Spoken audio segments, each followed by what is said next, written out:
नमस्कार, कहानी बैरल में आपका स्वागत है। लीजिए पेश है वी.एस. खांडेकर द्वारा लिखित उपन्यास याति भाग 4। यह सुनकर मेरे मन में तनिक भी संदेह नहीं रहा कि पंडित जी द्वारा अभी बताया गया सारा दर्शन मनुष्य की सच्ची अनुभूतियों से लाखों कोस दूर है। घर जाते समय रास्ते में माधव ने मुझे वह किस्सा सुनाया कि कैसे उसका बड़ा भाई सुप्रसिद्ध कवि हो गया। राजधानी में काव्य प्रतियोगिता का आयोजन किया गया था। उसमें भाग लेने के लिए दूर दूर से अनेक प्रांतों के कवि गढ़ पधारे थे। उनकी तुलना में माधव का भाई अप्रसिद्ध ही था। चंद्रमा पर लगा कलंक शीर्षक से अपनी उत्स्फूर्त काव्य रचना सुनाने का सिलसिला आरंभ हुआ। माधव के भाई ने उसमें शुरू में तो कोई भाग नहीं लिया। कवि गण कविता सुनाने लगे। किसी ने चंद्रमा पर दिखाई देने वाले दाग को कमलिनी पर बैठा भंवरा बताया, तो किसी ने हिमालय की शुभ्र चोटियों पर खड़ा काला पाषाण। अंत में पंचनद से आए एक कवि ने चंद्रमा को सुंदर युवती का स्तन बताया और उस पर लगे काले दाग को उस स्तन का नुकीला अग्र काला बिंदु। इस श्रृंगारिक और मंचली कवि कल्पना से श्रोतागण मोहित हो गए और उसकी महक में बहक भी गए। सबको लगा कि पुरस्कार इसी कवि को मिलेगा। रसराज श्रृंगार की वह विजय थी। तभी परीक्षकों ने सूचना भेजी कि अब भी कोई प्रतियोगिता में भाग लेना चाहे तो ले सकता है। माधव का भाई उठा। उसने बहुत ही सुंदर शब्दों में कल्पना रखी कि चंद्रमा पर दिखाई देने वाला दाग तो प्रकृति माता से अपने प्यारे बच्चे के गाल पर लगाया दिठौना है, ताकि उसे किसी की नजर न लग पाए। उसकी कविता श्रोताओं को बहुत पसंद आई। पुरस्कार उसे ही मिला। वह श्रृंगार पर वात्सल्य की विजय थी। घर के द्वार पर ही माधव की अनाथ भतीजी उसकी बाट जोहती खड़ी थी। लड़की क्या थी, बस एक सुडौल चित्र ही था। हवा में उड़ रही लटें, हीरों जैसी आंखें, नन्हे नन्हे नाजुक होंठ, कोमल चिबुक, खड़े होने में रुआब। किसी फूल पर क्षण भर के लिए बैठ गई सुंदर तितली सी लग रही थी वह। माधव को आता देखते ही वह तितली फुर्र से उड़कर रथ के पास आ गई। माधव के गले में अपनी नन्ही नन्ही बाहें डालकर ठिठाई के साथ मेरी ओर देखती हुई वह पूछने लगी, ये कौन है काका? पहले उन्हें प्रणाम करो। पल्लाम करने के लिए क्या ये भगवान है? ये युवराज हैं बेटा। ये युवराज क्या होता है? अब माधव के लिए यह आवश्यक हो गया कि उसकी समझ में आने वाला युवराज शब्द का अर्थ उसे बताए। कुछ सोचकर उसने कहा, यह रथ, ये घोड़े, यह सब कुछ इन्हीं का है, इसलिए इन्हें युवराज कहते हैं। मेरी ओर टुकुर टुकुर देखती हुई अपने नन्हे हाथ जोड़कर तारका बोली, नमस्ते युवराज। काश मैं चित्रकार होता। उसकी सुडौल शानदार मूर्ति और अबोध मधुर मुद्रा बस चित्रांकित करने लायक ही तो थे। नमस्ते। रथ से उतरते हुए मैंने कहा और उसे गोद में उठा लिया। मेरे बाद माँ के कोई संतान नहीं हुई थी, इसीलिए छोटे भाई या बहन को खिलाने की मेरी इच्छा शायद अतृप्त ही रह गई थी। आज उसे पूरा करने का अवसर प्राप्त हुआ था।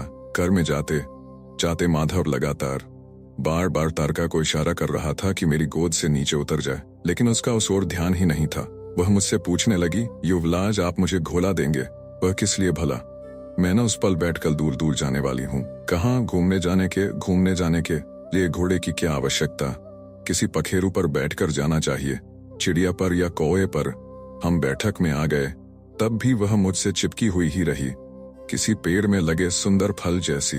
मैं बैठ गया तब मेरे आभूषणों से खेलती हुई बोली, आपके घोले पल बैठ कल मैं भगवान के घर जाऊंगी।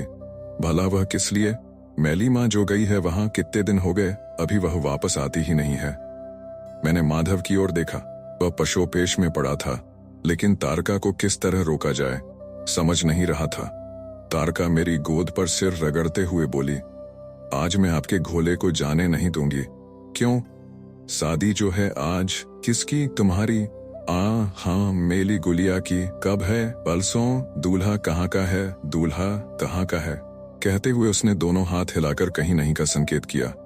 उसकी यह नकारात्मक भंगिमा बहुत ही मोहक थी। ऐसे लगा जैसे कोई लुभावना पंछी बूंदे झाड़ने के लिए अपने नन्हे डैने सिहार रहा हो। तारका की गुड़िया की शादी परसों होना निश्चय हो गया था, और मजे की बात यह थी कि अभी दूल्हा ही निश्चित नहीं हुआ था। उसका मजाक उड़ाने के लिए मैंने कहा, अपना घोड़ा तो तुम्हारी गुड़िया की शादी के लिए दे देता हूं मैं, लेकिन दूल्हा कहाँ से लाओगी तुम? आप सच कहते हैं। भला दूल्हा कहाँ से लाया जाए? कहकर अपनी हथेली पर चिबुक रखकर वह सोच में पड़ गई। माधव भीतर भोजन का प्रबंध करने गया था, इसलिए तारका दिल खोलकर मुझसे बातें कर रही थी, हंस रही थी, खेल रही थी। उसकी वह सोच में डूबी नन्ही मूर्ति क्या ही मनोहर लगती थी। मन कर रहा था कि उसे उठा लूं और बार बार चूम लूं, किंतु उस बाल समाधि को भंग करना संभव नहीं हुआ। कुछ देर बाद सिर उठाकर उसने बड़ी गंभीरता से प्रश्न किया, ओ युवराज, आप बनोगे दूल्हा मेरी गुड़िया का? उसी समय माधव लौट आया। उसने तारका का वह अद्भुत प्रश्न सुन लिया था।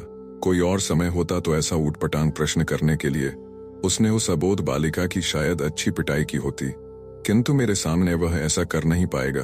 वह चुपचाप हाथ मलता रह गया। हस्तिनापुर का युवराज और इस तारका की गुड़िया का दूल्हा, भाई वाह, नन्हे बच्चों की कल्पनाएं भी क्या उड़ान भरा करती हैं। मैं इस विवाह का चित्र अपनी आंखों के सामने लाने लगा। एक तरफ बित्ते भर की गुड़िया खड़ी है, बीच में माधव ने फटी पुरानी धोती का अंतरपट पकड़ा हुआ है, और दूसरी तरफ खड़ा है अच्छा मोटा, तगड़ा, ऊंचा, पूरा ययाति। तारका की अटखेलियों में भोजन की वेला तक का समय कैसे बीत गया पता ही नहीं चला। भोजन से निवृत्त होते ही मैंने सारथी से कहा, हम यहीं पर विश्राम करने जा रहे हैं। धूप ढलने के बाद तुम फिर से रथ ले आना। आज रात हम राजमहल में ही रहेंगे। तीसरे पहर माधव अपने भाई की कविताएं पढ़ने के लिए मुझे दे गया। जो भी पन्ना अनायास सामने आ गया, मैं पढ़ने लगा। उस पन्ने में सागर दर्शन था। सागर के ज्वार से उठने वाली उत्तुंग लहरों की तुलना 1000 घोड़ों वाले रथ में सवार होकर पृथ्वी पर विजय पाने के लिए निकले वरुण के साथ करने की उस पृष्ठ पर अंकित कल्पना मेरे मन को बहुत ही अच्छी लगी। विशेषतः फैनल लहरों की तेज दौड़ने के कारण अयाल बिखरे घोड़े से जो उपमा दी गई थी, वह तो कवि की सूक्ष्म निरीक्षण शक्ति की परिचायक लगी।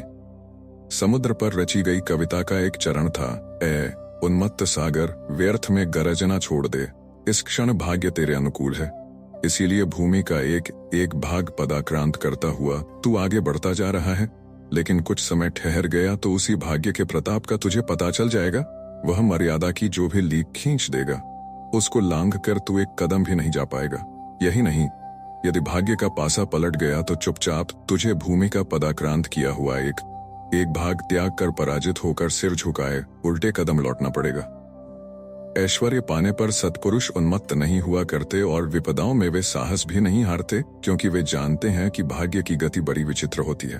भाग्य की गति की इतनी काव्यपूर्ण व्याख्या करते समय माधव के भाई ने अपनी पत्नी की मृत्यु और फलस्वरूप जीवन में आने वाले परिवर्तन की क्या तनिक भी कल्पना की होगी। इस समय वह कहां पर होगा? क्या किसी सराय में या गंगा के किनारे किसी मंदिर में? वह क्या कर रहा होगा? उसके मन में क्या क्या विचार उठते होंगे? सांझ की छायाओं को देखते ही क्या उसे तारका की याद सताती नहीं होगी? घर घर में दीप जलाए जा रहे हैं। पुरुष अपने अपने परिश्रम के काम समाप्त कर घर वापस आ रहे हैं। नारियां हंसते हंसते उनका स्वागत कर रही हैं। मिलन की वेला समीप आने की कल्पना मात्र से उन सभी नर नारियों के मन पुलकित हो रहे हैं। यह सब देखकर उसे क्या लगता होगा? राजप्रसाद से निकलने के बाद से मुझे मुकुलिका की याद नहीं आई थी। अब उसकी कमनीय आकृति एकदम आंखों के सामने आकर खड़ी हो गई। उसे मिटा डालने के लिए मैं उस काव्य का एक और पन्ना पढ़ने लगा। लिखा था, कैलाश पर्वत कितना ऊंचा है, उसके शिखर हमेशा आकाश को चूमते रहते हैं। कैलाश पर सर्दी भी कितनी भयंकर, जिधर देखो उधर बर्फ की परतें ही परतें जमी हुई, मानो भोले शंकर द्वारा रमाई गई भभूत ही हवा से बिखर कर जहां तहां पड़ी है। लेकिन इस तरह का यह स्थान पार्वती परमेश्वर ने अपने निवास के लिए आखिर क्यों चुना होगा? शंकर तो ठहरे निर्धन और दिगंबर भी, ऊपर से यह स्थान भी कुछ ऐसा कि खाने के लिए कंद मूल और पहनने के लिए वलकल मिलना भी मुश्किल। फिर उन्होंने अपनी गृहस्थी के लिए किसी अन्य स्थान का चयन क्यों नहीं किया बताऊं? उमा और महेश प्रणय पूर्ति के लिए यथार्थ में एकांत चाहते थे। वे एक ऐसे एकांत स्थल की खोज में थे जहां कोई नहीं आएगा। शंकर जी उमा के साथ जी भर कर द्यूत क्रीड़ा खेल सकेंगे। उस द्यूत में हार जाने के बाद सारी बिसात को ही क्रोध में उठाकर वे फेंक सकेंगे। उमा जब यह कहकर रूठ जाएगी कि बस बस आपकी तो आदत ही ऐसी है, जरा कुछ मन के विरुद्ध हुआ नहीं कि बैठ गए आपे से बाहर होकर, तो उसे बाहुपाश में जकड़कर उसको मना लेंगे। इसलिए उन्होंने कैलाश का चयन किया। आपको मेरी यह बात अंजती नहीं तो जाकर भगवान विष्णु से पूछिए। वे भी आखिर सागर तल में जाकर शेषनाग की सेज फैलाकर क्यों लेटे हैं? इसलिए न कि उनके एकांत सुख को कोई भंग न कर सके। वह काव्य पढ़ना समाप्त करते ही मालिका की मूर्ति मेरी आंखों के सामने पहले से भी अधिक मोहक रूप धरकर खड़ी हो गई। मन अशोक वन की ओर खींचा जाने लगा कि प्रातः उस पर व्यर्थ ही गुस्सा किया था। जो कुछ हुआ उसमें उसकी गलती क्या थी? वह स्वयं मेरे पास थोड़े ही नहीं, मुकुलिका के बारे में ही हमेशा इस तरह सोचते रहना ठीक नहीं। कल रात जो कुछ हुआ वह पाप हो न हो, लेकिन आज फिर से वही नहीं होने देना चाहिए। अब से फिर कभी भी नहीं होने देना चाहिए। मैं फिर काव्य पढ़ने लगा। स्त्री जैसी विलक्षण देवी क्या त्रिभुवन में कोई और मिलेगी? उसके आलिंगन का सुख पाने वालों ने संसार में हमेशा महान पराक्रम किए हैं। बड़े बड़े बड़े वीरों और कवियों की जीवनियों को देखिए, यह बात स्पष्ट हो जाएगी। इसके विपरीत स्त्री के बाहुपाश को तोड़ जाने वालों का जीवन पराक्रम शून्य रहता आया है। ऐसे तड़ी तापसियों और साधु सन्यासियों की भला इस दुनिया में कब कमी रही है? उसके आगे का काव्य पढ़ने पर तो मैं बहुत ही बेचैन हो गया। हे रमणी, तेरी सहेलियों और आप्तजनों को लगता है कि तेरा प्रियतम बेहद दिनों बाद घर लौट आया है और इसीलिए उसे देखते ही तू शर्मा गई और तेरे गालों पर लालिमा छा गई है। लेकिन ये अरसिक लोग असल बात को क्या जाने, वास्तव में विगत कितने ही दिनों से तू अपने प्रियतम के आगमन की प्रतीक्षा कर रही थी। उसकी राह पर आंखें बिछाए बैठी थी। सारी सारी रात अपलक जागती बैठा करती थी। तुम हवा के झोंके से दरवाजा बज उठता तो प्रियतम के ही आने की कल्पना कर तुम दौड़कर जाती और दरवाजा खोलकर देखती, फिर निराश होकर बिस्तर पर लेट जाती थी। मूसलाधार वर्षा होने लगती तो तुम्हारे मन में यही प्रश्न उठता था कि वे कहाँ होंगे। इस समय यदि वे राह में होंगे तो इस वर्षा में तो पूरे भीग गए होंगे। यह मुसीबत यदि उनके यहाँ रहते में आई होती तो मैं तुरंत उनसे कसकर लिपट कर उन्हें अपनी गर्माहट दे देती, लेकिन वे तो इस समय मुझसे सैकड़ों कोस दूर हैं। यह सहायता मैं वहां तक कैसे पहुंचा सकती हूँ? हे रमणी, इसी तरह तूने कई रातें जाग कर काटी हैं, इसीलिए तुम्हारी आंखें लाल हो गई हैं। आज प्रीतम से नजरें मिलते ही आंखों की वह लाली आनंदाश्रुओं के रूप में बहकर तुम्हारे गालों पर उतर आई है। तुम्हारे इर्द गिर्द के लोग अरसिक हैं, पागल हैं, इसीलिए वे सोच रहे हैं कि प्रीतम को देखते ही तुम शर्माकर लाल हो गई हो। भला इतना शर्माने के लिए तुम नई नवेली दुल्हन थोड़े ही हो। इसके आगे ही एक रजनी स्तोत्र लिखा था। अब तक के काव्यों को पढ़ लेने के बाद उसे पढ़े बिना मुझसे नहीं रहा गया। सभी ऋषि मुनि प्रातः सूर्य को अर्घ्यदान करते हैं, प्रार्थना करते हैं कि हमारी बुद्धि को भी वह आलोकित करे। हे रजनी, तुझे कोई अर्घ्यदान नहीं करता, तेरी कोई प्रार्थना नहीं करता, इसलिए तुम घुलती घुटती जा रही हो। पागल हो तुम। सूर्य की अपेक्षा तुम्हारे ही भक्तों की संख्या ज्यादा है। और घर में झांक कर देखो, तुम देखोगी कि तुम्हारे आगमन से युवक युवतियों के हृदय कमल खिल उठे हैं। हर पल उन्हें युग समान प्रतीत हो रहा है। तुम स्वयं शीतल हो, लेकिन उनके रोम रोम को तपा रही हो। ठीक है कि तुम्हें देखकर फूल खिला नहीं करते, लेकिन प्रेमीजनों का अंग प्रत्यंग तो तुम्हारे आगमन से ही पुलकित होता है। आकाश में तारों की बहार खिल उठती है। भला इन बातों में तुम्हारा सानी कौन हो सकता है? सूर्य कर्तव्य का संदेश देता है, तुम प्रीति का गीत गाती हो। सूर्य मनुष्य की बुद्धि को आलोकित करता है, तुम उसके हृदय में चांदनी बरसाती हो। हे रजनी, तुम जगन्माता हो। तुम न होती तो आठों पहर सूर्य ही पृथ्वी पर प्रकाशमान रहता, तो मनुष्य की सभी कोमल भावनाएं दग्ध हो गई होती। उसे मुक्ति पाने के लिए आत्महत्या के सिवा कोई मार्ग दिखाई न देता। माधव से विदा लेकर मैं रथ में जा बैठा, तब इन कविताओं का मुझ पर एक नशा सा छा गया था। शरीर का कण कण प्यासा हो उठा था। बयार पर सवार होकर आने वाली मंद सुगंध के समान रात की स्मृतियां मन को बेचैन कर रही थीं। सारथी राजप्रसाद की ओर रथ को मोड़ने लगा। तभी मैं जोर से चिल्लाया, रथ रोको सारथी। रथ को रोककर उसने पूछा, क्या बात है महाराज, कहाँ लिए जा रहे हो? राजप्रसाद, किसने कहा तुम्हें उधर चलने को? आप ही ने महाराज। दोपहर में। अब जाकर कहीं मुझे दोपहर वाले अपने संकल्प की याद आई। बेचारे सारथी की कोई गलती नहीं थी। मैंने नरम स्वर में कहा, रथ अशोक वन ही ले चलो, आज सिर में बड़ा दर्द है। अशोक वन के महल में कदम रखते ही मैंने उसे कल जैसा ही सुसज्जित और सशोभित पाया। मैं जाते समय मुकुलिका से कह गया कि आज मैं यहाँ नहीं आऊंगा। इसके बावजूद उसने यह सारी साज सज्जा कर रखी थी। इस पर मुझे आश्चर्य हुआ। मेरे पीछे पीछे ही वह भी महल में आई। उसके हाथों में मदिरा की एक सुंदर सुराही थी। बनावटी गंभीरता से मैंने पूछा, महारानी जी की आज्ञा है ना कि यहाँ मदिरा ना रखी जाए? उसने हंसकर कहा, मैं आपकी दासी हूँ, आपकी इच्छा। कहते कहते उसने एक चशक में मदिरा ढालकर मुझे दे दी। चुस्की लेते लेते मैंने मुकुलिका से पूछा, मैंने सुबह तुमसे कह दिया था कि मैं यहाँ नहीं आऊंगा, इसके बावजूद? नहीं नहीं नहीं, क्या मतलब? आप तो यही कहकर गए थे कि मैं शाम को आने वाला हूँ। क्या बक रही हो? सच बताऊं, चिगनिया को यूं ही दांतों तले दबाकर उसने कहा, नारियों का ध्यान पुरुषों की बातों की ओर नहीं, उनकी आंखों की ओर हुआ करता है। सूरज उगता था, डूबता था। सूर्योदय के बाद मैं नगर में आता माँ और पिताजी की चरण धूली मस्तक पर धारण करता, फिर आराम से माधव के यहाँ जाता, उसके सहवास में काव्य, नृत्य और संगीत का आस्वाद लेते हुए अपने आप को भुला देता और सूरज डूबने के बाद अशोक वन लौट आता। यही मेरा नित्यक्रम सा बन गया था। कभी कभी तो लगता कि यह जीवन क्रम एक अबोध शिशु का है। वह जागता है, दूध पीता है, हाथ पांव हिलाकर खेलता है और थोड़ी देर बाद फिर से सो जाता है। दिन में 18-20 घंटे उसके सोने में ही बीत जाते हैं। इसलिए शायद चिंता, दुख, मृत्यु आदि की गहरी काली परछाइयां उसके मन को छू तक नहीं पाती। कभी लगता नहीं यह निरी आत्मवंचना है। मोह का प्रथम क्षण पाप की पहली सीढ़ी होता है। वह सीढ़ी में उतर आया हूं। यह सीढ़ी बड़ी ही मोहक और रत्न जड़ित है, लेकिन कितनी भी सुंदर हो तब भी वह अधःपतन की सीढ़ी है। यह सीढ़ी मुझे कहाँ ले जाएगी? भीषण गर्त में, भयानक खाई में। तभी कभी मन के भीतर चल रहा यह द्वंद्व बहुत ही भयानक रूप ले लेता। मन की अवस्था तो उस छोटे से बालक जैसी हो जाती जो 2 प्रमत्त हाथियों की भिड़ंत देख रहा है। दोनों हाथी लाल लाल रक्त में नहा चुके हैं। खून से लथपथ एक हाथी का नुकीला दांत दूसरे के शरीर में भाले जैसा घुस गया है। आहत हाथी ने भी प्रत्याघात के लिए अत्यंत क्रोध और जोश से अपनी सूंड हवा में किसी गदा के समान उठाई है, और यह सब दूर से देखते देखते भीतर ही भीतर घबराकर बेहोश होकर गिर पड़ा है। लेकिन ऐसा क्षण शायद ही कभी आता। एक दिन शाम को एक कलात्मक श्रृंगार नृत्य देखकर मैं और माधव लौटे। माधव को उसके घर छोड़कर मैंने सारथी को रथ अशोक वन ले जाने की आज्ञा दी। तभी प्रासाद से एक दूत अमात्य का संदेश लेकर आया। पिताजी अब अच्छी तरह होश में आ गए थे और यू कहा है कि लगातार रट लगाए हुए थे। तीर के वेग से मैं राजप्रासाद पहुंचकर पिताजी के महल में गया।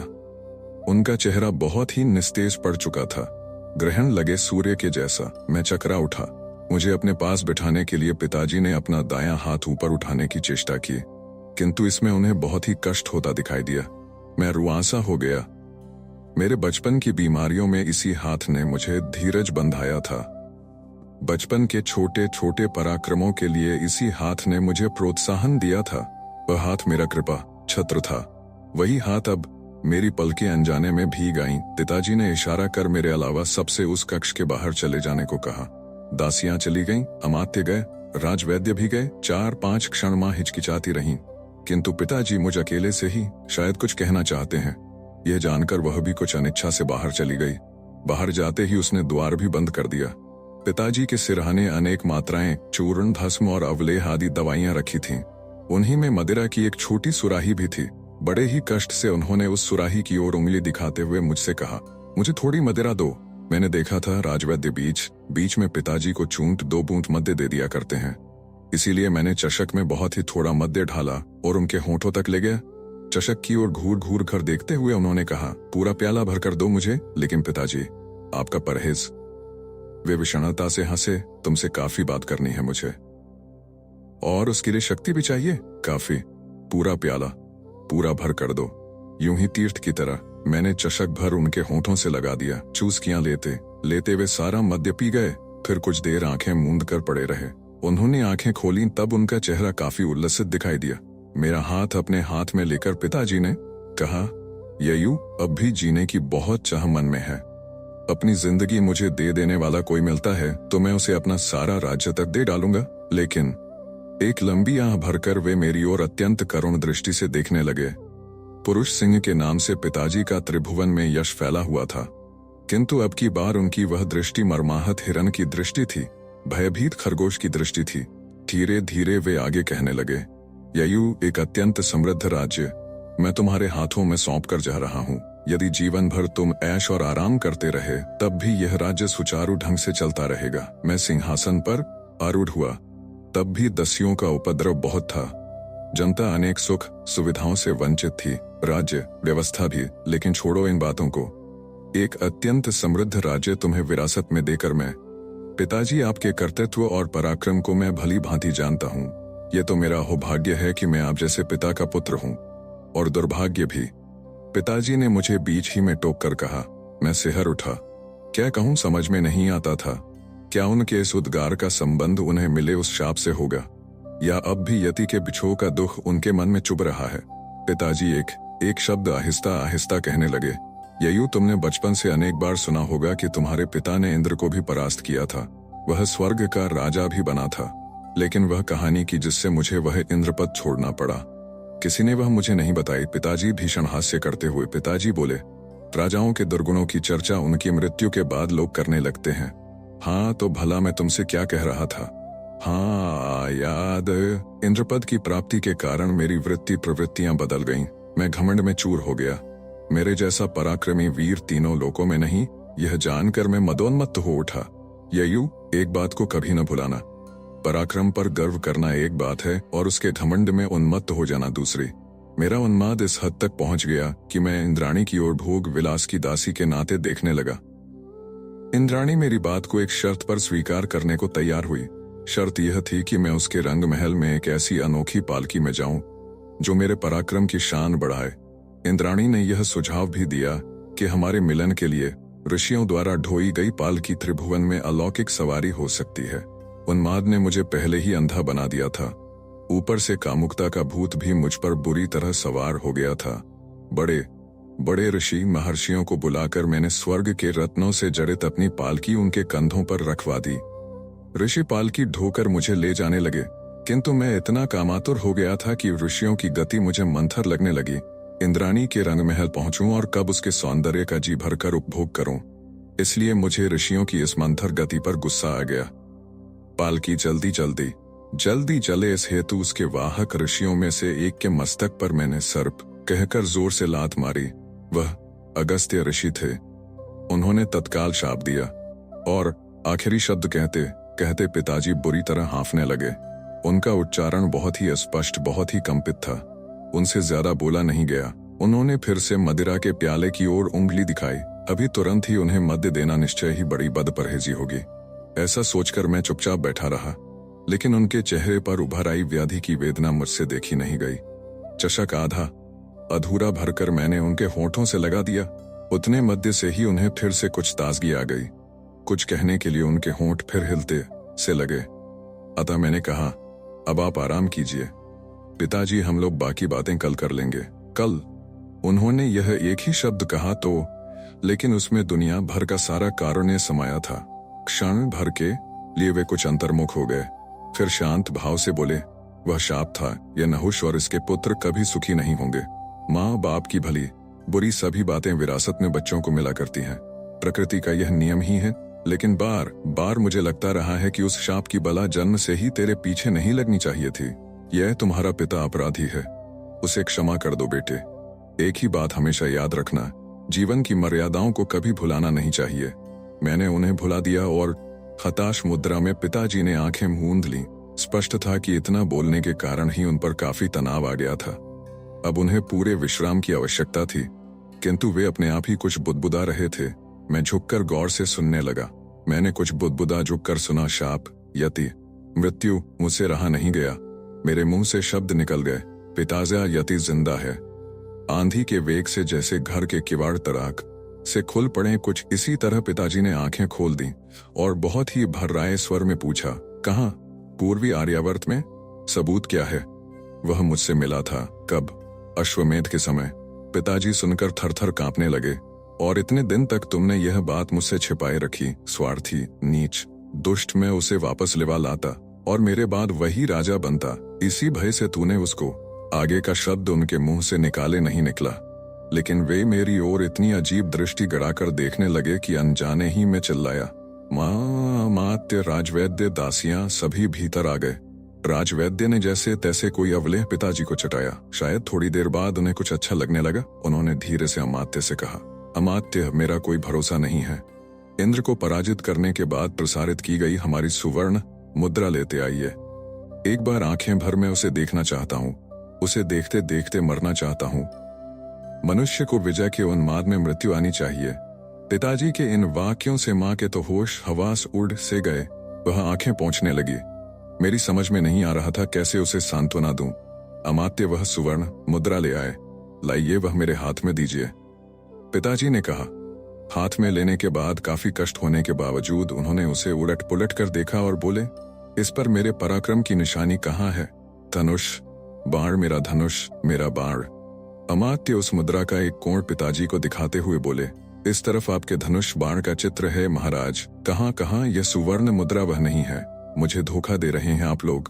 नहीं महाराज, इसी ओर वह चित्र अंकित है। तो मुझे वह क्यों नहीं दिखाई देता? दूसरी ओर से दिखाइए मुझे। अमात्य ने फिर दूसरी ओर से मुद्रा पिताजी को दिखाई। पिताजी एकाग्र दृष्टि से देखने लगे। बीच ही में उन्होंने मुझे पुकारा, ययु। मैं आगे बढ़ा। वे मुझसे कहने लगे, इस सुवर्ण मुद्रा पर क्या कोई अक्षर है? पिताजी, भला पढ़कर सुनाओ तो। जैतु नहुष। अरे तो फिर मुझे ही वे अक्षर दिखाई क्यों नहीं देते? शायद उन्होंने भी मेरे विरुद्ध षड्यंत्र रचा है। पिताजी ने मुझसे उस मुद्रा को 2-3 बार उलटने पुलटने को कहा। मैंने वैसा ही किया। हर बार एक तरफ धनुष बाण का चिन्ह और दूसरी तरफ जयतु नहुषा अक्षर मुझे स्पष्ट दिखाई दिए, लेकिन पिताजी उन्हें देख ही नहीं पा रहे थे। उनकी आंखों से आंसू बह निकले। गदगद स्वर में बोले, नहीं, मुझे कुछ भी दिखाई नहीं दे रहा है। जैतु नहुष झूठ है यह सब। आज उस नहुष की हार हो रही है। मृत्यु उसे पराजित कर रही है। मृत्यु उसे पराजित कर रही है। मृत्यु, मुझे कुछ भी दिखाई नहीं दे रहा है। मुझे बोलते बोलते वे अचेत हो गए। माँ अपनी सिसकियों को दबाने की कोशिश कर रही थीं, लेकिन आखिर उनका विस्फोट होकर ही रहा। राजवैद्य एक दासी की सहायता से पिताजी को कोई दवा चटाने लगे। मृत्यु ने दबे पांव महल में प्रवेश कर लिया था। किसी को भी वह दिखाई नहीं दे रही थी, लेकिन उसकी घुटन पैदा करने वाली काली गहरी छाया सभी के चेहरों पर उतर आई। मुझसे वहां और खड़ा नहीं रहा गया। दोनों हाथों से मुंह ढांककर मैं महल के बाहर आ गया। रोने को जी कर रहा था, लेकिन रुलाई फूट नहीं रही थी। थोड़ी देर बाद अमात्य और राजवैद्य बाहर आए। मेरे कंधे पर हाथ रखकर राजवैद्य ने कहा, युवराज, अभी दी हुई मात्रा के कारण महाराज को आराम पड़ा है। इस क्षण तो चिंता का कोई कारण नहीं है, लेकिन नहीं कह सकता किस समय क्या हो जाए। अब तो सारा भार ईश्वर पर ही है। आप अशोक वन जाकर विश्राम कीजिए। महाराज के स्वास्थ्य में थोड़ा भी परिवर्तन हुआ तो अमात्य तत्काल आपको सूचना देंगे। अमात्य ने भी गर्दन हिलाकर राजवैद्य की बात का समर्थन किया। वहां रहकर भी आखिर मैं क्या करता? किसी निर्जीव बुद्ध की तरह चुपचाप माँ का दुख देखता रहा। पिताजी की वेदनाओं को एक पत्थर की तरह निर्विकार भाव से बैठे देखता।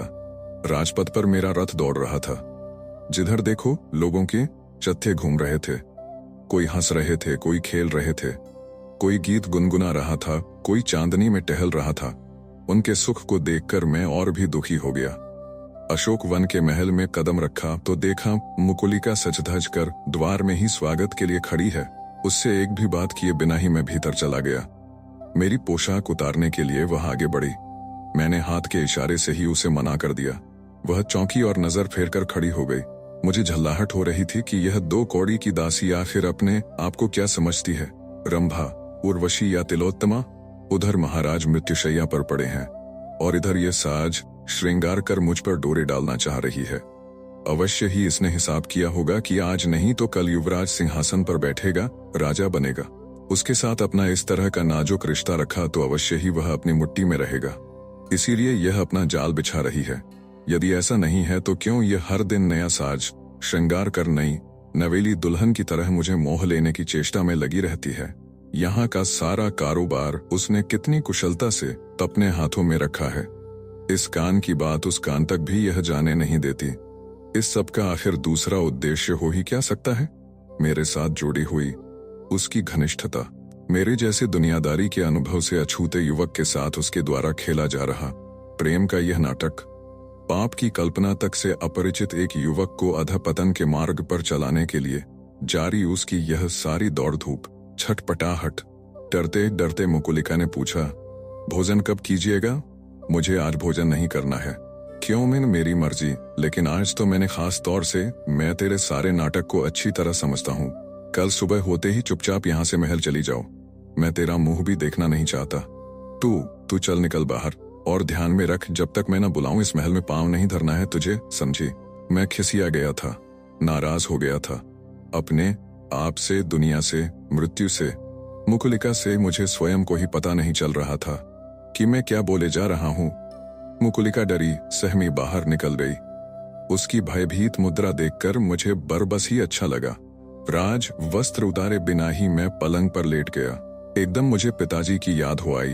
वह स्वर्ण मुद्रा, उस पर अंकित विजय चिन्हों को देख पाने के लिए उनकी वह छटपटाहट, अभी थोड़ी देर पहले उनकी दृष्टि समाप्त हो गई थी। अब शायद उनकी हाथ पांव हिला सकने की शक्ति भी जाती रही होगी। इंद्र तक के छक्के छुड़ा देने वाले वीर पुरुष के नाते पिताजी सारी दुनिया में प्रख्यात थे, लेकिन आज उन्हीं के लिए अपना हाथ तक हिला पाना असंभव हो गया है। और कुछ क्षण बाद शायद उनका सारा शरीर निर्जीव काठ का बनकर रह जाएगा। मृत्यु का अनाम भय फिर से मन पर छाने लगा था। किसी डरे हुए बच्चे की भांति मैंने आंखें बंद कर ली थीं। धीरे धीरे नींद के साम्राज्य में मैंने प्रवेश किया। मैं कितनी देर सोया था पता नहीं। एक भीषण सपना देखने के कारण मैं जाग उठा। उस सपने में पिताजी के स्थान पर ययाति मृत्युशैया पर पड़ा था। उसकी आंखों को कुछ भी दिखाई नहीं दे रहा था। हाथ पांव ठंडे पड़ते जा रहे थे। उसकी वाणी मौन हो गई थी। वह हंस नहीं पा रहा था, रो भी नहीं सकता था। पागल की तरह मैं अपने शरीर को, उसके प्रत्येक अवयव को देखने लगा। देह नहीं तो मधुर संगीत नहीं, देह नहीं तो सुंदर चंद्रोदय नहीं, देह नहीं तो स्वादिष्ट व्यंजन पकवान नहीं, देह नहीं तो खुशबूदार फूल नहीं, देह नहीं तो प्यार भरा स्पर्श नहीं। जन्म से ही मैंने जिन जिन सुखों का उपभोग किया था, जिन उन्मादों को अनुभव किया था, उन सब का मेरी देह के साथ घनिष्ठ संबंध था। अपने आप को मैं कहने वाला ययाति इस देह से भिन्न कोई वस्तु है या नहीं, मैं समझ नहीं पा रहा था। देह भिन्न, आत्मा भिन्न, यह सीख तो मैं बचपन से ही पाता रहा था, लेकिन किसी अग्निज्वाला के समान बार बार मेरे सामने यही एक प्रश्न नाच रहा था। ययाति की देह के बिना क्या ययाति की आत्मा दुनिया के किसी सुख का उपभोग कर सकती है? लगने लगा। मुकुलिका पर अभी व्यर्थ ही मैंने गुस्सा दिखाया। राजप्रासाद की 4 दीवारें ही उसके जैसी दासी के लिए चारों दिशाएं होती हैं। उस बेचारी को भला बाहर की दुनिया से क्या लेना देना? मुझे मोहित कर या झांसा देकर आखिर उसे क्या मिलने वाला है? वह तो केवल एक ही भावना से मेरे साथ पेश आए कि युवराज उसके स्वामी है और उसके सुख में किसी प्रकार की कोई कमी न रहने पावे। इसके बावजूद मैंने उसे पुकारा, मुकुलिके। पता नहीं वह बाहर दरवाजे से कान लगाए बैठी थी या नहीं। तुरंत उसने हौले से दरवाजा धकेला, उतने ही हौले से उसे भीतर से बंद किया और एक एक कदम रखती हुई वह आगे बढ़ती चली आई। पलंग के पास आते ही सिर झुकाकर वह खड़ी रही। मैंने कहा, इस तरह क्यों खड़ी हो? क्या इसलिए कि मैंने अभी यह कहा था कि मैं तुम्हारा मुंह भी देखना नहीं चाहता? वह मुस्कुराई, लेकिन उसने सिर नहीं उठाया। मैंने फिर से कहा, इतना सा मजाक भी तुम समझ नहीं सकती। अब सिर ऊपर नहीं उठाया तो घोड़े को जैसे लगाम डालते हैं वैसे लगाम ले आऊंगा मैं कल से तुम्हारा मुंह अपनी ओर फेरने के लिए। अब वह सिर उठाकर मधुर मुस्कान भरती हुई मेरी ओर देखने लगी।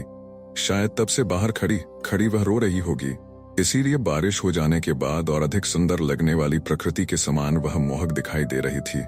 मैं उठकर उसके कंधे पर हाथ रखने ही वाला था कि शब्द सुनाई दिया, युवराज, तुमने पुकारा मुझे? मैंने उससे पूछा। उसने सिर हिलाकर नहीं कहा, लेकिन शायद वह पुकार उसने भी सुनी थी। वह पलंग से झट से दूर हो गई, बौराई नजर से दरवाजे की ओर देखने लगी। युवराज, फिर से वही पुकार सुनाई दी। पलंग के ठीक सामने वाली दीवार से ही कोई पुकार रहा था। आश्रम से आने के बाद अमात्य द्वारा कही गई बात का स्मरण हो आया। राजमहल से अशोक वन तक आने के लिए एक सुरंग मार्ग था। शायद उस सुरंग मार्ग से ही कोई आया था। दीवार के पास जाकर मैंने उसे अच्छी तरह से देखा। ठीक बीच में दीवार पोली थी। वहां आसानी से दिखाई न देने वाली एक कल थी। उसे दबाते ही बीच का लगभग 1 पुरुष ऊंचाई का हिस्सा तुरंत हट गया। सुरंग की ऊपर वाली सीढ़ी पर अमात्य का सेवक मंदार खड़ा था। कांपती आवाज में उसने कहा, जल्दी कीजिए युवराज, महाराज अंतिम सांस। मुलिका की ओर मुड़कर देखे बिना ही मैं सुरंग की सीढ़ी पर उतर गया। वह गुप्त द्वार बंद कर लिया और मंदार के पीछे पीछे किसी कठपुतली की तरह चलने लगा। दुनिया की दृष्टि में ययाति राजा हो गया था, एक ऐश्वर्यशाली राज्य का स्वामी बन गया था, किंतु वास्तव में ययाति अनाथ हो गया था, निराधार बन गया था। कभी कभी पिताजी की याद में मैं अत्यंत व्याकुल हो उठता। तब राजगुरु मुझे समझाने का प्रयत्न करते, महाराज, नहुष महाराज की आत्मा मुक्त हो गई है। वह अंतरिक्ष में भ्रमण करती चली जा रही है। पहले तो पूषण उसे उसके नए स्थान तक जाने वाला मार्ग दिखाएगा, फिर सविता भी उसके साथ हो लेगा। वह आत्मा एक विशाल प्रवाह को पार कर जाएगी। तब यमराज के प्रहरी के रूप में खड़े फैली नाक, 4 आंखों तथा शरीर पर छींटों वाले 2 श्वानों के पास से, जो कि सरमा के पुत्र हैं, गुदन आत्मा आत्माओं के निवास स्थान की ओर बढ़ेगी। यह एक अपूर्व अनोखा स्थान है। वहां की रोशनी कभी क्षीण नहीं होती, वहां के जल स्रोत कभी नहीं सूखते, वहां केवल सुख और आनंद का ही साम्राज्य रहता है। इसलिए आप सारी चिंताएं छोड़ दें। महाराज की आत्मा सभी वासनाओं का त्याग करती हुई शीघ्र ही आत्मानंद सागर में निमग्न हो जाएगी, अतः किसी प्रकार से कोई दुख न करें। बेचारे राजगुरु, मेरे मन को समझाने का दूसरा उपाय था ही कहाँ उनके पास। इसी आशय की ऋग्वेद की अनेक ऋचाओं को धड़ल्ले के साथ वे मुझे मुखाग्र सुनाते, घंटों उनका अर्थ समझाते। मैं उनकी बातें चुपचाप सुन लेता, किंतु मन में सोचकर कहता, कहाँ रहती है यह मनुष्य की आत्मा? वह कैसी होती है, क्या करती है? देह से भिन्न बातें, उसमें क्या होती है? राजगुरु मुझे अब समझा रहे हैं कि पिताजी की आत्मा अब आत्मानंद में निमग्न होने वाली है। फिर उनके दाह संस्कार के समय चिता जलाते हैं पुरोहितों ने, हे अग्नि देवता, इस मृतक को जो हम तुझे स्वधा के रूप में अब अर्पण कर चुके हैं, पितरों के लिए फिर से उत्पन्न कीजिए। ये पुनः जीव धारण कर शरीर को प्राप्त करे, उसे पुनः शरीर प्राप्त हो। इस तरह की जो प्रार्थना की थी उसका अर्थ क्या होता है? उस प्रार्थना में निहित कल्पना के साथ यूं ही मन उलझता सुलझता रहता, हमेशा वही धुन सवार रहती। पिताजी फिर से कौन सा शरीर धारण कर आएंगे? क्या मैं उन्हें उनके उस पुनर्जन्म में पहचान सकूंगा? क्या वे मुझे पहचान पाएंगे? हमारी भेंट मित्र के रूप में होंगी या शत्रु के नाते? पिताजी मेरे शत्रु बनेंगे? नहीं, मैं पिताजी का बैरी बन जाऊंगा। असंभव, असंभव। ययाति का पुत्र बनकर जन्म लेने में उन्हें आनंद होगा। क्या ऐसा हो सकेगा? उस जन्म में क्या मां उन्हें पहचान जाएंगी? नहीं। पुनर्जन्म मात्र एक कवि कल्पना भी तो हो सकती है। इस विचार से मैं बेचैन हो उठता, कई प्रहर पलंग पर लेटा पड़ा रहता, पड़े पड़े ऊब जाता तो बाहर के उद्यान को देखता रहता। फिर बचपन की स्मृतियां ताजी हो जाती। उन दिनों मेरे लिए बगीचे के फल ही मानो साथी। बच्चे थे, उनके साथ खेलने, हंसने, हंसाने और खेल खेल में खिल जाने में बड़ा आनंद अनुभव होता था। उस आनंद के लिए मैं हमेशा लालायित रहता। अब फूल मेरे लिए मात्र फूल रह गए हैं, रंग और गंध का नश्वर सौंदर्य लेकर आई इस विराट विश्व की एक तुच्छ वस्तु, एक निर्जीव चीज। अब उनकी ओर कितना भी जी भर कर देखा, तब भी वे मुझे किसी स्वप्न लोक में नहीं ले जाते थे। तब अपने बड़े हो जाने पर मैं झल्ला उठता, लगता व्यर्थ ही यह यौवन आया। क्यों आया? मैं राजा क्यों बन गया? कहाँ खो गया वह ययाति, जिसे उद्यान वाटिकाओं में खिले फूलों और यज्ञ कुंड की धककती चिंगारियों का एक सा ही आकर्षण था? वह एकदम निशंक निर्भय अबोध बचपन कहाँ गायब हो गया? आज मैं हरगिज चिंगारियों को पकड़ लेने के लिए दौड़ेगा नहीं। आज मुझे होश आ गया है कि अग्नि दाहक होती है। आज किसी भी कली को मैं अपना राज खोलकर नहीं बतलाऊंगा। मुझे ज्ञान हो गया है कि वह कल खिलेगी और परसों मुरझाने वाली है। तो ज्ञान आखिर क्या है? मानव को मिला वरदान या अभिशाप? यौवन हर प्राणी को मिलने वाला वरदान है या अभिशाप? यौवन बुढ़ापे की पहली सीढ़ी है तो मृत्यु अंतिम? नहीं नहीं नहीं, जीव मात्र को भरमाकर बुढ़ापे की ओर ले जाने वाला भी कोई यौवन है। कौन मानेगा उसे वरदान? वह तो एक भयंकर अभिशाप है। किसी भी कारण अभिशाप शब्द इस तरह मन में उठा कि मुझे बरबस पिताजी द्वारा अंत समय बताई गई वह कहानी याद आ जाती।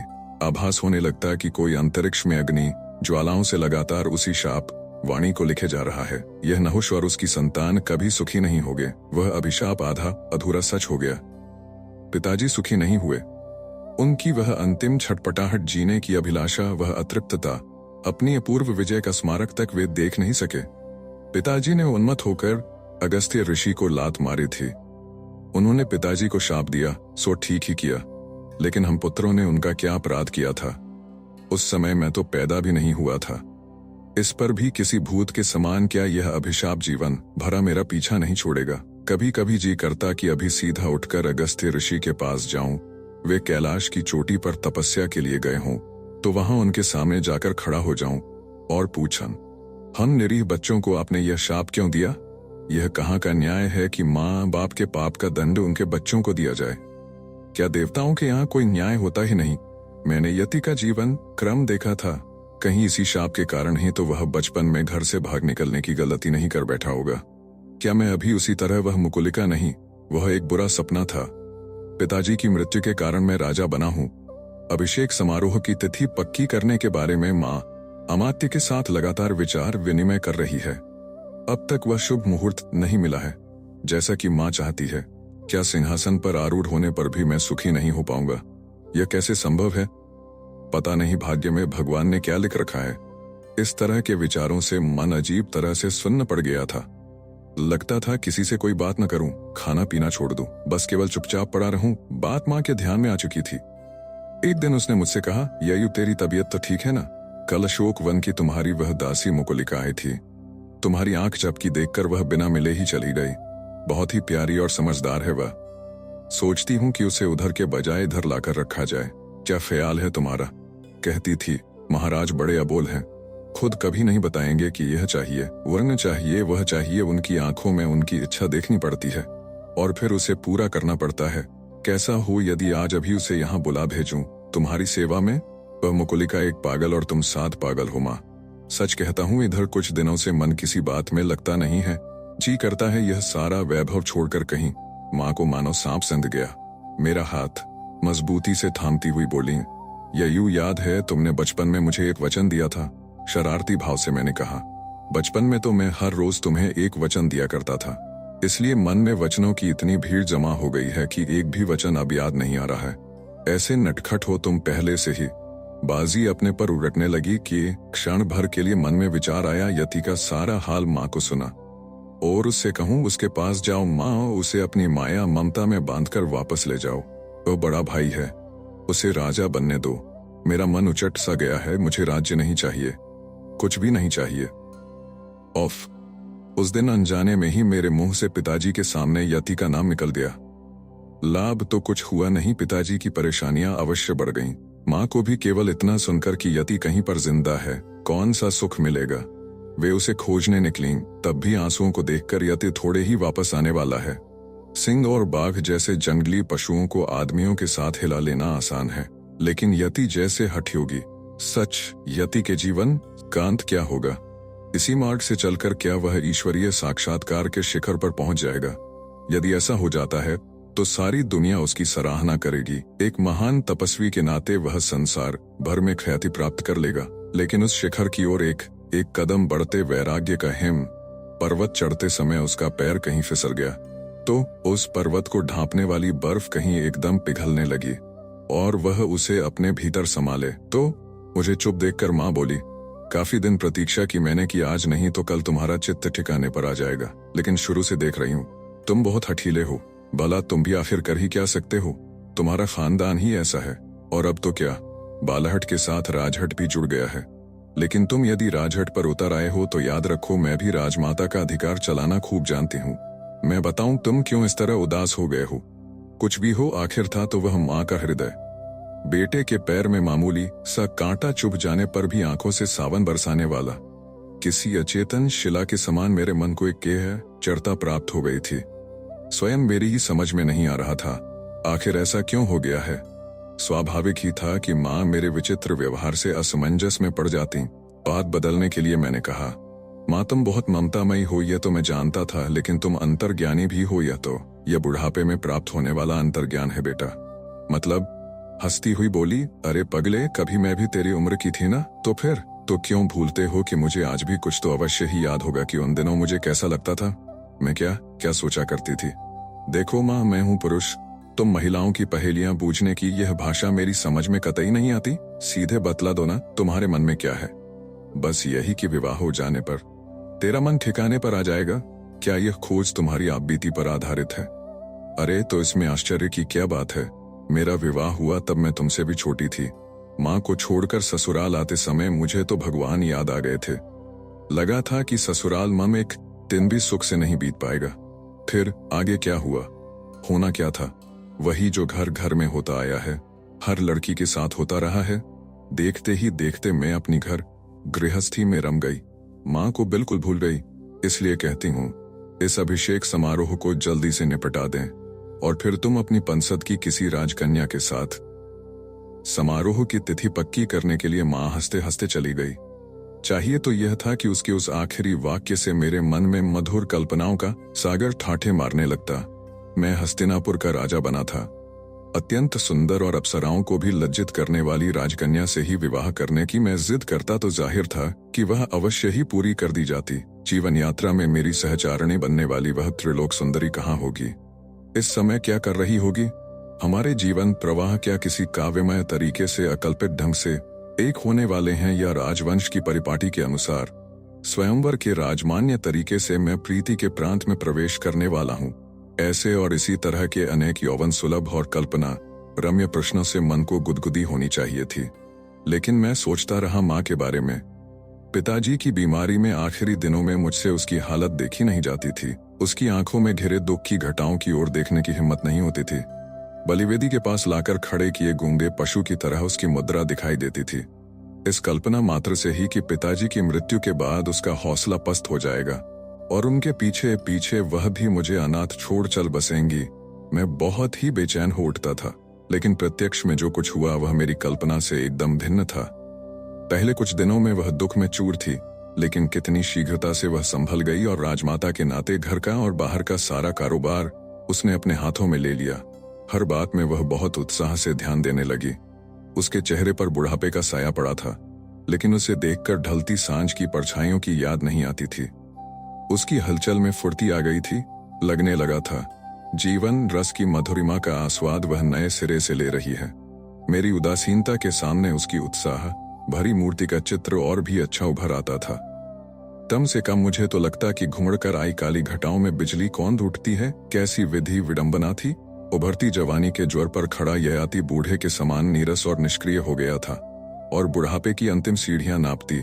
उसकी मां नवयुवती के समान हर बात में मन लगाकर रस ले रही थी, नित्य नए सपनों में और संकल्पों में खोई जा रही थी। मेरी यह कल्पना कि उसका सारा सुख पिताजी पर निर्भर करता है कितनी निराधार थी। सच तो यही है कि इस संसार में हर कोई केवल अपने लिए ही जिया करता है। मनुष्य सुख के लिए अपने निकट के लोगों का सहारा ठीक उसी तरह खोजते हैं जैसे वृक्षलताओं की जड़ें पास की आर्द्रता की ओर मुड़ जाती हैं। इसी झुकाव को दुनिया कभी प्रेम कहती है, कभी प्रीति तो कभी मैत्री, लेकिन वास्तव में वह होता है आत्म प्रेम ही। एक तरफ की आर्द्रता नष्ट होते ही पेड़ पौधे सूख नहीं जाते हैं, उनकी जड़ें किसी और आर्द्रता की खोज में दूसरी ओर मुड़ जाती हैं। वह आर्द्रता नजदीक हो या दूर और उसे खोजकर वे फिर से लहलहाने लगते हैं। शायद माँ के अंदर अब पाया जाने वाला नया उत्साह इसी तरह निर्मित हुआ था। अभी परसों तरसों तक उसकी शान एक महारानी की शान थी, लेकिन इतने ऐश्वर्य में भी वह स्वतंत्र कहाँ थी। क्या उसका बड़प्पन केवल इसी बात पर निर्भर नहीं करता था कि अपनी सुंदरता के बल पर वह अपने पति को बस में किए थे। पिताजी जब इंद्राणी पर मोहित हो गए तब माँ ने कितनी यातनाएं सही होंगी। भीतर ही भीतर कितनी घुटन उसने अनुभव की होगी। मन ही मन कितना रोई होंगी। रात रात जागकर उसने शैया के तकियों को आंसुओं से तरकर दिया होगा। वह भी तब जबकि उन आंसुओं को पोंछने वाले प्रेमी हाथ कोई नहीं थे। बचपन में माँ के नाते उसने मुझे अपनी छाती का दूध नहीं पिलाया था। इसकी जड़ में भी शायद एक महान पुरुष की पत्नी बनी स्त्री का यही दुख होगा। वात्सल्य की अपेक्षा सुंदरता की चिंता उसके लिए परम आवश्यक थी। पति ही उसका सर्वस्व था। फिर भी पति पर उसका अधिकार नहीं चलता था, लेकिन उसके बिना उसे कोई चारा भी नहीं था। आज वह डर नहीं रहा था, वह चिंता नहीं बची थी। आज वह राजमाता हो गई थी। पुत्र पर माता के अधिकार का भान उसकी बोल चाल में कदम कदम पर प्रकट होता था। मेरे मन में माँ के बारे में इस तरह के विचार आ रहे थे। तभी नित्य की भांति माधव मिलने आया, लेकिन आज वह अकेला नहीं था, उसके साथ तारका आई थी। उस नटखट को देखते ही मेरा मन प्रसन्न हो उठा। उसे पास बुलाकर मैंने पूछा, क्यों तारका जी, आपकी गुड़िया को आखिर दूल्हा मिला या नहीं? उसने गर्दन हिलाकर हाँ कहा, लेकिन मेरी ओर कतई न देखते और मुझसे एक शब्द भी न बोलते हुए वह राजप्रसाद का निरीक्षण करने लगी। दूल्हा अच्छा तो है ना? उसने फिर गर्दन हिलाकर ही जवाब दिया, नहीं। बोली कतई नहीं। उसके इस मौन व्रत का कारण क्या है मेरी समझ में नहीं आया। मैंने हंसते फंसते प्रश्न किया, अच्छा नहीं है कि क्या माने हुए? गुड्डे जैसा गुड्डा तो है न वह? नाक सिकुड़ती हुई तारका बोली, दूल्हा नकता है तो उसमें कौन बड़ी बात हुई? हाथी ने पांव रखा होगा उसकी नाक पर। दुनिया में नकटे पति काफी होते हैं और नकटी पत्नियां भी होती हैं। औल तुतला कल भी बोलता है, वह गुड्डा तुतलाकर बोलता है। यह चमत्कार मेरी समझ में नहीं आया। मैंने माधव की ओर देखकर पूछा, यह तो मैंने सुना था कि बड़े ज्ञानी पंडितों के घर के पशु पक्षी भी वेदांत पर चर्चा किया करते हैं, लेकिन यह मामला उनसे भी अपूर्व लगता है। उसका तुतलाकर बोलना इसने स्वप्न में सुना बताती है। माधव ने कहा। मैं दिल खोलकर हंसा। तारका फिर भी चुप ही थी। माधव ने मुझसे कहा, आज यह जानबूझकर महाराज के पास आई है। सो भला क्यों? उस नकटे दूल्हे की नाक ऊंची कराने के लिए। तो फिर चलो राजवैद्य को बुला लेते हैं और पूछते हैं उनसे, या किसी बढ़ई को बुला भेजते हैं। है ना तारका? हूँ। अब जाकर कहीं उसका मौन टूटा। तो आखिर चाहती क्या हो तुम? गर्दन झुकाए ही उसने एक बार मेरी ओर देखने की चेष्टा करते हुए कहा, अब तुम महालाज हो गए हो ना? हाँ। अब तुम शेल पल बैठोगे। शेर पर? जी हाँ, शेल पल काका कहते थे। अब जाकर कहीं उसके कहने का मतलब मेरे ध्यान में आया। मैंने हंसते हंसते कहा, राजा को तो सिंहासन पर बैठना ही पड़ता है, नहीं तो उसे राजा कौन कहेगा? वह शेर काट खाता है। मैंने गंभीर होकर उत्तर दिया। अहाँ, वह बूढ़ा होता है, उसके लगभग सभी दांत उखाड़ दिए होते हैं। वह मुझे भी नहीं काटेगा? नहीं। तो तुम मुझे अपनी रानी बनाओगे? तो ये बात थी, तारका मेरी रानी बनने के लिए पधारी थी। स्वयंवर का यह अद्भुत और अपूर्व मामला देखकर मन ही मन हंसी से पेट में बल पड़ने लगे थे, लेकिन इस हेतु कि तारका का बालमन विरस न हो जाए, मैंने बनावटी गंभीरता धारण की और माधव को भी इशारा किया कि वह भी हंसे। रानी बनकर तुम क्या करोगी? मैंने तारका से पूछा। बहुत ही प्यारी हरकतों में हाथों को नाचते हुए वह बोली, मैं लानी बन गई ना तो दादी मुझे सवेले सवेले बिस्तर से नहीं उठाएगी। मैं लानी बन गई ना तो मुझे ढेर साले गहने मिलेंगे गुलिया के लिए। मैं लानी हो गई ना तो। रानी बनने के अनेक लाभ उसने काफी सोचकर ढूंढ निकाले थे। इतना ही नहीं, वह उन्हें अच्छी तरह से रटकर भी आई थी। वे सारे लाभ उसने अपनी मीठी प्यारी तोतली बोली में मुझे गिना दिए, लेकिन मेरा ध्यान उसकी बातों पर नहीं था। ऐसे नन्हे नन्हे सपने देखने वाले उसके बालपन से मुझे ईर्ष्या हो रही थी। रानी होने के सारे लाभ जब वह गिना चुकी तो मैंने उससे कहा, अभी तुम बहुत छोटी हो, जब बड़ी हो जाओगी ना तब मैं तुम्हें अपनी रानी बनाऊंगा, समझें? बहुत सी मिठाई देकर मैंने तारका को विदा किया। शाम को महर्षि अंगिरस के आश्रम से उनका पत्र लेकर 2 शिष्य पधारे। उसे पढ़कर मैं तारका की मासूम दुनिया से एकदम एक निराली ही दुनिया में पहुंच गया। भगवान अंगिरस ने लिखा था, नहश महाराज के देहावसान के कुछ दिन बाद ये पत्र मैं तुम्हें लिख रहा हूँ। इस बीच मैं आश्रम में नहीं था, इसीलिए पत्र लिखने में विलंब हो गया है। तुम्हारे जाने के कुछ ही दिन बाद कच्छ संजीवनी विद्या प्राप्त करने हेतु वृषपर्वा के राज्य में चला गया। हमारा शांति यज्ञ निर्विघ्न संपन्न हो गया था, लेकिन स्पष्ट हो चुका था कि देव दानवों में युद्ध रोकने में हमारे उस पुण्य कार्य का कोई प्रभाव नहीं पड़ पाया। आंखों के सामने कोई अमंगल बात होती हो तो हाथ पर हाथ धरे बैठे रहने में कोई पुरुषार्थ नहीं। इसलिए शिव तीर्थ जाकर एकांत में पुरस्चरण करने का संकल्प कर मैंने आश्रम छोड़ा। अपना संकल्प पूरा कर आश्रम लौटते समय मार्ग में ही नहुष महाराज के देहासवान का समाचार मिला। आज आश्रम लौट आते ही तुम्हें लिख रहा हूँ। ये आती मृत्यु जीवन मात्र को जितनी अप्रिय है उतनी ही वह अपरिहार्य भी है। जन्म की तरह वह भी सृष्टि चक्र का नाट्यपूर्ण और भेद भरा भाग है। बसंत में डाल पर चुपके से झांकने वाली सिंदूरी कोंपले जिस तरह आदिशक्ति की लीला है, उसी तरह शिशिर के पतझर में झड़कर गिरने वाले जीर्ण पीले पत्ते भी उसी की क्रीड़ा है। इसी दृष्टि से हमें मृत्यु की ओर देखना चाहिए। उदय अस्त, ग्रीष्म वर्षा, प्रकाश अंधेरा, दिन रात, स्त्री पुरुष, सुख दुख, शरीर और आत्मा, जन्म और मृत्यु, ये सभी अभिन्न जोड़ियां हैं। जीवन का वह द्वंद्वात्मक व्यक्त रूप है। इन्हीं ताने बाने से आदिशक्ति विश्व के विलास और विकास के वस्त्र बुनती रहती है। महाराज नहश अतीव पराक्रमी थे। उस पराक्रम से तुम्हें निरंतर प्रेरणा मिले। प्रजा तो राजा के लिए एक कामधेनु ही हुआ करती है, उसकी सेवा तुमसे सदैव होती रहे। तुम पर ऐसे अर्थ काम की कृपा बनी रहे जिसका धर्म से कोई विरोध नहीं। आदिशक्ति के चरणों में मेरी सदैव यही प्रार्थना रहेगी। पत्र यहीं पूरा करने वाला था, किंतु दुर्भाग्य से अनुभव कर रहा हूं कि अमंगल समाचार कभी अकेला नहीं आता। राक्षस राज्य की सीमा से पधारा एक ऋषि कुमार कह रहा है कि कच्छ ने उस राज्य में प्रवेश पा लिया। शुक्राचार्य ने उसे अपना शिष्य बनने का अवसर भी दिया। अब कच्छ को यह आशा हो चली कि भक्तिभाव और अखंड सेवा से वह अपने गुरु को अवश्य प्रसन्न कर लेगा और आज नहीं तो कल संजीवनी विद्या प्राप्त करके रहेगा। राक्षसों का ख्याल था कि इसी संजीवनी की सहायता से वे देवताओं को धूल चटाकर स्वर्ग में प्रवेश कर लेंगे। इसीलिए वे कच्छ से द्वेष करने लगे। प्रतिदिन की भांति कच्छ जब गुरुजी की गाय चराने के लिए ले गया तो राक्षसों ने उसकी अत्यंत क्रूरता से हत्या कर दी। उसकी बोटी बोटी काटकर उन्होंने भेड़ियों के सामने डाल दी। इस ऋषि कुमार को बड़ी मुश्किल से इतना ही समाचार मिल सका है। राक्षसों के राज्य में प्रवेश पाना और फिर वहां से सकुशल निकल पाना बहुत ही टेढ़ी खीर हो गया है। सीमा प्रांत में अनेक ऋषि कुमार प्राणों की बाजी लगाकर यह कार्य कर रहे हैं, लेकिन अब उनके लिए करने को वहां काम ही क्या धरा है। कच का इस तरह अंत हो जाने के बाद ययाति ऊपर की 4-5 पंक्तियों के शब्द बहुत ही अस्पष्ट हो गए हैं। उन पंक्तियों पर अनजाने में ही मेरे आंसू गिरे हैं। इन आंसुओं को रोकने का मैंने बहुत प्रयास किया, लेकिन ऋषि, सन्यासी और विरक्त हो जाने पर भी आखिर मैं एक मनुष्य हूं। कच के सद्गुणों को याद कर मेरा मन व्याकुल हो उठा है। इस संसार में जन्म लेने वाले सभी लोग कुछ अमंगल और कुछ मंगल प्रवृत्तियां लेकर ही आते हैं, लेकिन कुछ लोगों में, शायद बहुत ही थोड़े लोगों में, मंगल प्रवृत्तियां बहुत ही उत्कटता के साथ प्रकट होती हैं। पर्वत का शिखर जिस तरह आकाश को चूमने के लिए बढ़ता है, उसी तरह उनके मन हुआ करते हैं। उन्हें उदात्तता के प्रति चरम आकर्षण होता है। कच के स्वभाव में यही विशेषता थी जो मेरी दृष्टि में बहुत ही अनमोल है। मैं तो आशा लगाए बैठा था कि देव दानवों का युद्ध रोकने का महान कार्य उसके हाथों संपन्न होगा, लेकिन आशा करना मानव के बस की बात है, उसका सफल होना। अभी ऊपर मैंने तुम्हें लिखा है कि जन्म और मृत्यु एक अभिन्न जोड़ी है, और अब स्वयं ही कच की मृत्यु पर शोक कर रहा हूं। इस पर तुम मन ही मन मुझ पर हंस रहे होंगे।